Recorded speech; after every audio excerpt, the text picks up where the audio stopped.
आज की वीडियो में मैं चेक रिपब्लिक के टूरिस्ट वीज़ा के बारे में बात करने वाला हूँ। और चेक रिपब्लिक में जब भी आपने टूरिस्ट वीज़ा अप्लाई करना है, रिक्वायरमेंट बहुत अच्छे से समझ लेनी है और पूरी कर लेनी है, क्योंकि जब भी आप चेक रिपब्लिक में अप्लाई करोगे तो आपके डॉक्यूमेंटेशन ही एम्बेसी में जाने वाली है, ना कि आपने लौट के अपने घर में वापस आ जाना है। एम्बेसी में सिर्फ और सिर्फ आपके डॉक्यूमेंट्स जाने हैं। तो हमें रिक्वायरमेंट बहुत अच्छे से समझनी पड़ेगी और पूरी भी करनी पड़ेगी। और बहुत कम चांसेस हैं कि आपके ज़्यादा पैसे ख़राब हों, क्योंकि मेनली हमारी रिक्वायरमेंट ही पूरी नहीं होती। इसलिए हमें 5 लाख, 10 लाख या 20 लाख किसी न किसी पर्सन को देना पड़ता है जब भी हम टूरिस्ट वीज़ा अप्लाई करते हैं। बस हम एक चीज़ नहीं समझते कि रिक्वायरमेंट पूरी करनी बहुत आसान है, बस समझनी थोड़ी मुश्किल है। और अगर आपने अच्छे से समझ ली तो आपको आपका वीज़ा लेने से कोई नहीं रोक सकता। तो रिक्वायरमेंट बहुत अच्छे से आपने देखनी है। मेरा नाम है रमन और आप देख रहे हैं ग्रैब माई वीज़ा। तो चलिए अभी रिक्वायरमेंट की तरफ चलते हैं। सबसे पहले हम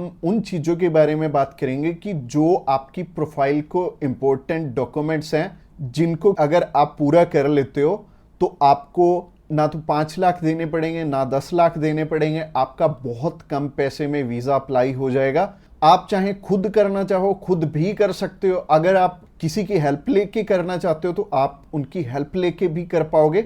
बस बात यह है कि आपकी तरफ से जो जो डॉक्यूमेंट्स चाहिए वो अच्छे से फुलफिल होने चाहिए, और उन्हीं के बेस पे वीज़ा आपको एक एम्बेसी देती है या नहीं देती। तो अगर आप भी चाहते हो कि कम पैसे में वीज़ा अप्लाई हो जाए तो सबसे पहले आपकी तरफ से जो डॉक्यूमेंट रिक्वायर्ड है वो है आपका पासपोर्ट में वैलिडिटी होनी चाहिए 6 मंथ की।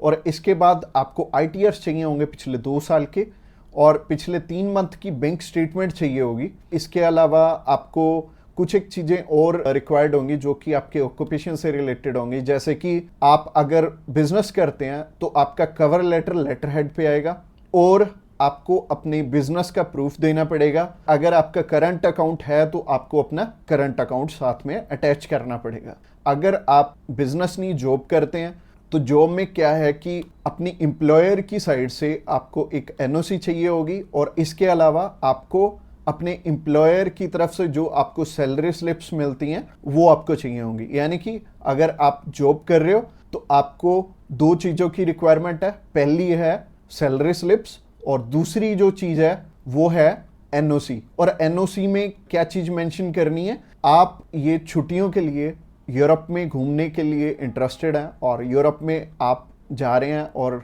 इतनी डेट से इतनी डेट तक आपकी कंपनी को कोई प्रॉब्लम नहीं है, वो आपको छुट्टी दे सकती है, और इतनी तारीख से आप रीज्वाइन कर रहे हैं। तो इससे क्या होगा कि आपका टाइज स्ट्रांग हो जाएगा। जब भी हम बात करें अपने बिजनेस, अगर किसी का यहाँ पे स्ट्रांग है, या फिर अगर मान लो जॉब अच्छी आप कर रहे हो, अच्छी सैलरी मिल रही है, तो आपका बहुत इजीली वीज़ा लग जाता है। जो कि टूरिस्ट वीज़ा में आपको भी पता है कि पैसे बहुत कम खर्चा आता है, और मेनली ये ही डॉक्यूमेंट्स हैं जो कि मच इम्पोर्टेंट हैं। और इसके अलावा बाकी तो डॉक्यूमेंट फ़ोटो स्टेट करवाने वाले हैं। यानी कि अगर आप मैरिड हैं तो मैरिज सर्टिफिकेट चाहिए होगा, अगर आपके बच्चे भी हैं तो उनका बर्थ सर्टिफिकेट चाहिए होगा। इसके अलावा अगर कोई स्टूडेंट जाना चाहता है तो उसके मम्मी पापा उसे स्पॉन्सर कर सकते हैं, प्लस उन्हें स्कूल से NOC लेनी पड़ेगी कि उनके स्कूल को या फिर कॉलेज को कोई प्रॉब्लम नहीं है कि कोई भी पर्सन अगर जाना चाहता है, कोई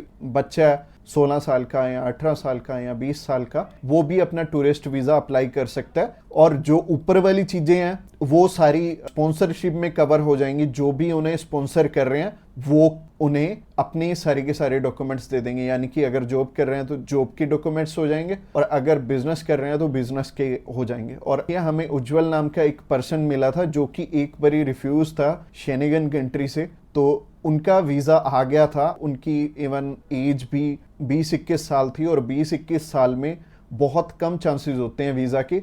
बट अगर जो आपको स्पॉन्सर कर रहा है उनके साथ अप्लाई कर लेंगे तो अच्छा रहेगा। तो ऐसे करके उज्जवल और उनकी मदर का वीज़ा आ गया था, और उन्होंने अपने मामू के पास जाना था। उन दोनों ने इकट्ठे ही ट्रैवल कर लिया, उनकी मदर ने भी उनके साथ ट्रैवल कर लिया, और मदर लौट के वापस इंडिया आ गए थे। और बहुत अच्छा रहा उनके लिए, और बहुत कम पैसे में उनका अप्लाई हो गया था। उनका वीज़ा 15,500 रुपये में अप्लाई हुआ था। इसके अलावा ये जितनी भी रिक्वायरमेंट मैंने आपको बताई हैं, इनमें से मच इम्पोर्टेंट जो हैं वो हैं आपका ऑक्यूपेशनल प्रूफ, आपके ITRs, और आपका बैंक बैलेंस। ये तीनों चीजें बहुत इंपॉर्टेंट हैं और ये आपस में मैच भी कर रही होनी चाहिए, तो ही आपका वीजा आएगा अगर ये तीनों चीजें आपस में मैच कर रही हैं। और ये चीज आपको मैं वीडियो में तो बिल्कुल भी एक्सप्लेन नहीं कर पाऊंगा, वैसे ही ये वीडियो आई थिंक 7 से 8-10 मिनट की हो जाएगी, और अगर मैं इसी वीडियो में एक्सप्लेन करने लगूंगा तो बहुत बोरिंग हो जाएगा और आपको हो सकता है आपके प्रोफेशन के हिसाब से समझ भी ना आए। तो आप क्या कर सकते हैं, तो आप अभी हमें कॉल कर सकते हैं या फिर व्हाट्सएप पे मैसेज भी कर सकते हैं। और व्हाट्सएप पे मैसेज करना चाहते हैं तो आपको डिस्क्रिप्शन बॉक्स में एक लिंक मिल जाएगा, इसी पेज के थ्रू जा सकते हैं। आप हमें कॉल कर सकते हैं डायरेक्टली इस पेज से। इसके अलावा आप हमारे थ्रू अप्लाई करेंगे तो कुछ एक और रिक्वायर्ड डॉक्यूमेंट जो कि हम आपके पूरे करके देने वाले हैं, जैसे कि सबसे पहले आपको अपॉइंटमेंट करके देंगे, उसके बाद आपका air ticket, travel insurance, hotel booking की जाएगी, उसके बाद आपकी cover letter, visa application form और आइटनरी भी बनाई जाएगी। अगेन बोल रहा हूं कि आपके डॉक्यूमेंट मच नीडेड रहेंगे। इसके अलावा हमारी जो एक्सपर्ट टीम है वो आपकी बहुत अच्छे से हेल्प करने वाली है हर एक डॉक्यूमेंटेशन पूरा करने में। बस आपको क्या चाहिए, आपको अपनी तरफ से जो जो डॉक्यूमेंट्स हैं, जैसे कि मैंने बताया, अगर आपको समझ में नहीं आया इस वीडियो के थ्रू तो आप अभी हमें कॉल कर सकते हैं या फिर व्हाट्सएप पे मैसेज भी कर सकते हैं। और व्हाट्सएप पे मैसेज करना चाहते हैं तो आपको डिस्क्रिप्शन बॉक्स में एक लिंक मिल जाएगा और ये जो पेज है, ये पेज को आप सारा चेकआउट करिए। आप अगर आप हमारे बिल्कुल लेटेस्ट जो सक्सेस स्टोरीज हैं वो देखना चाहते हैं तो आप हमारे इंस्टाग्राम चैनल पे भी इसी पेज के थ्रू जा सकते हैं। आप हमें कॉल कर सकते हैं डायरेक्टली इस पेज से, और इस पेज का लिंक आपको डिस्क्रिप्शन बॉक्स में मिलेगा। तो ये बहुत सिंपल रहेगा, जब भी आपने किसी भी शेनेगन कंट्री का अप्लाई करना तो आप इस पेज के थ्रू कर सकते हैं और आपको बिल्कुल भी टेंशन लेने की ज़रूरत नहीं है। हमारी टीम्स ऑफ एक्सपर्ट्स हमेशा रेडी है आपकी हेल्प करने के लिए। और अपनी रिक्वायरमेंट अच्छे से पूरी कीजिए। रिक्वायरमेंट अगर पूरी नहीं होगी तो चांसेस है कि आपका वीज़ा रिफ्यूज़ हो जाए। और जैसे कि मैंने रिक्वायरमेंट बहुत अच्छे से समझाई है इस वीडियो में। इसके अलावा जो एंड स्क्रीन में आपको वीडियो दिख रही है वो प्रोसेसिंग के ऊपर है, और उस प्रोसेसिंग वाली वीडियो को भी आपने बहुत अच्छे से ध्यान से देखना है, क्योंकि उस वीडियो में मैंने आपको बता रखा है स्टेप बाय स्टेप आपके कितने पैसे लगने वाले हैं और कैसे कैसे आपने पैसे हमें देने हैं। अगर आप हमारे थ्रू अप्लाई करना चाहते हो तो अगली वीडियो भी आपको देखनी जरूरी है। Thanks a lot for watching this video till the end.